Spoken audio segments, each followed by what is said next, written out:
So, hello, I'm Kevin, and yesterday I came back from Kurdistan or Iraqi Kurdistan, and the reason why I'm now sitting in front of the mirror is mainly related to the cause that the 12th episode is not a member of the Iraqi forces, which was usually the plan. So my wish and hope was that next to Hashichabi related commander to interview a member of the Golden Division, so of the Iraqi forces. But due to unhealthy circumstances, we haven't been able to get in touch with them for 2 days, even if media-related offices and connections usually open the door for this.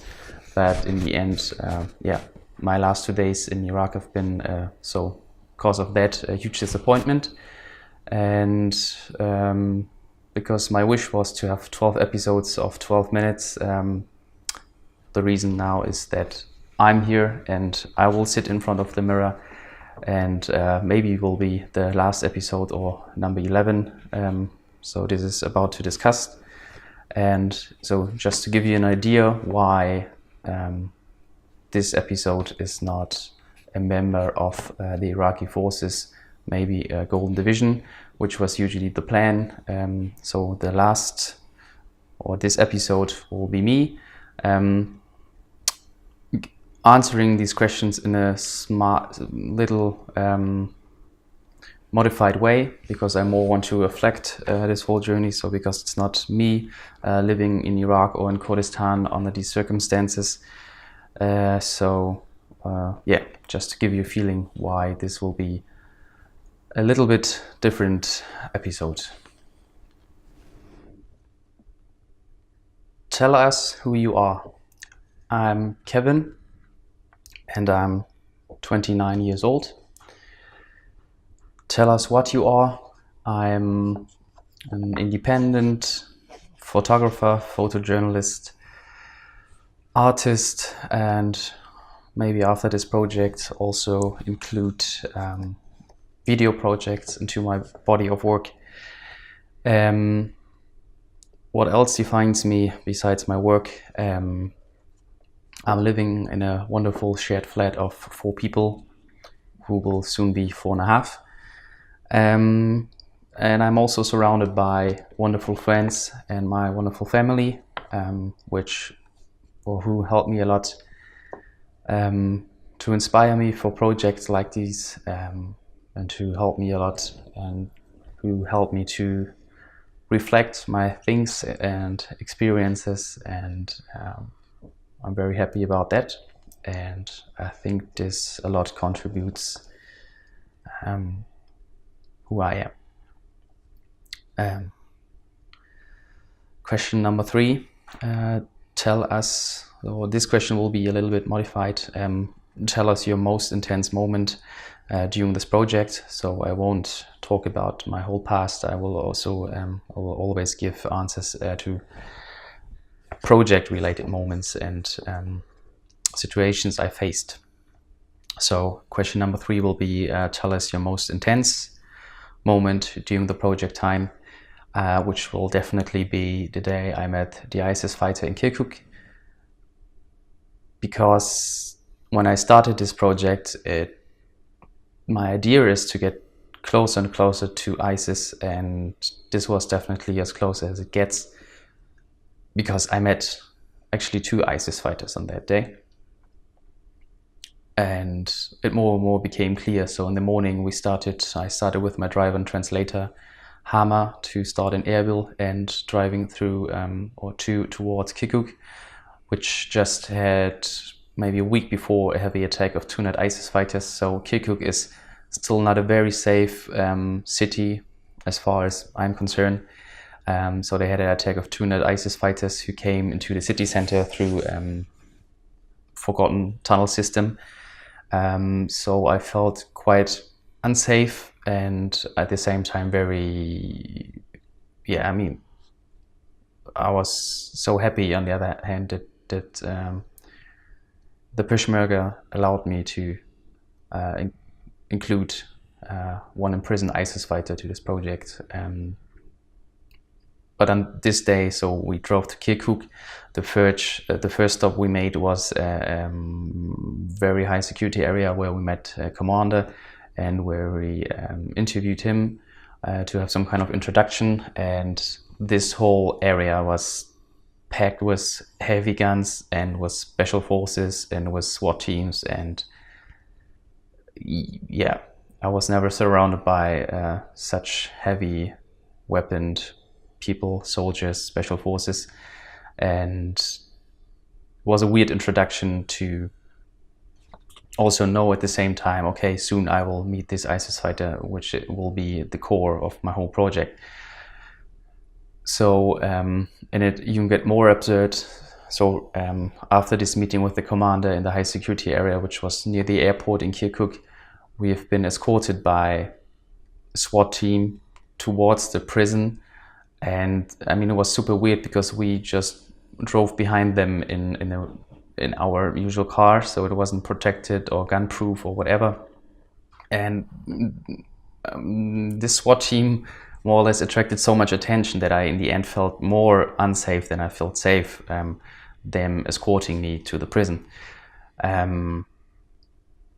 And I mean, finally, it was then super absurd to be in the prison again with too many guns and too many officers, and seeing a prison, how it looks like actually.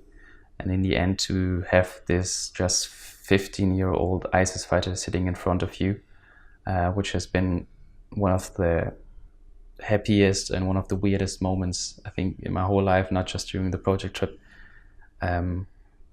because it felt so unreal and still is not. Still have to think about this a lot. Tell us your most important moments during the project time. This will definitely be my time in Slemani, where I started in Kurdistan. It was interview, I think, number 3. It was Hannah, this small little powerful girl, because the night before I was very close to skip the whole project and to cancel the project, so to say, and switch back to photography, because I had the feeling that it doesn't make sense in not going somewhere.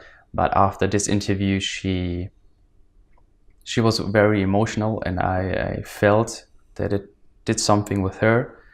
So this whole project is not just about people who watch this video right now. It's also about the people who sit in front of the mirror, like I'm doing it myself right now.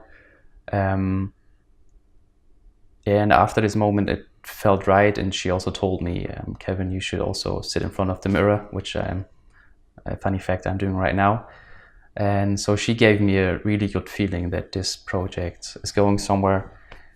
And yeah, I had it deep inside. I had another motivation after this interview. So I'm very happy about this. I'm very happy that I met her, and I'm very happy that she was so open and she told me about this, and because I was really, really close to skip this whole project. So this was very important, because otherwise people won't see this. Describe your current situation and how you feel. So I'm back in Hamburg right now. I wasn't recording this in Iraq because my last 2 days in Erbil have been a huge disappointment, because usually, as I said, I wanted to include a member of the Iraqi forces into this, so it should have been 12 interviews of 12 minutes. And so for 2 days, it seemed to be almost impossible to interview one of the commanders or soldiers, even if some kind of media officer there said he's going to help us. And in the end, it turned out to be super frustrating, especially because I had the feeling that everything was getting better and better and better and better. And so the last 2 interviews actually have been like a huge pain in the ass, and very, very frustrating. But today I'm back in Germany, in Hamburg. I'm happy. I'm starting to reflect the whole project, and I'm starting to get happy and also a bit worried about the whole work which I have to do now. And like on many projects, it's this weird feeling that I feel super alive. So after these and during these projects, I get a feeling, or I'm happy that, so I know why I have hands, I know why I have ears, I know I'm starting to realize why I have eyes, maybe why I'm a photographer, why I have a brain, why I have a heart. So everything is super active and super sensitive, but at the same time, I'm not able to coordinate all these senses into one direction. But yeah, it always takes like about 2 days until I'm back and I can look at this from a distance. This is how I feel right now. So super happy and super confused, like often. And the sixth part, so looking in the mirror and thinking about the future, I won't think about the future of myself for this. I will try to think about this 11 people I met and all the other peoples, these wonderful peoples in between, who helped me a lot, like Roberts and Hama and other wonderful people. So I will think about them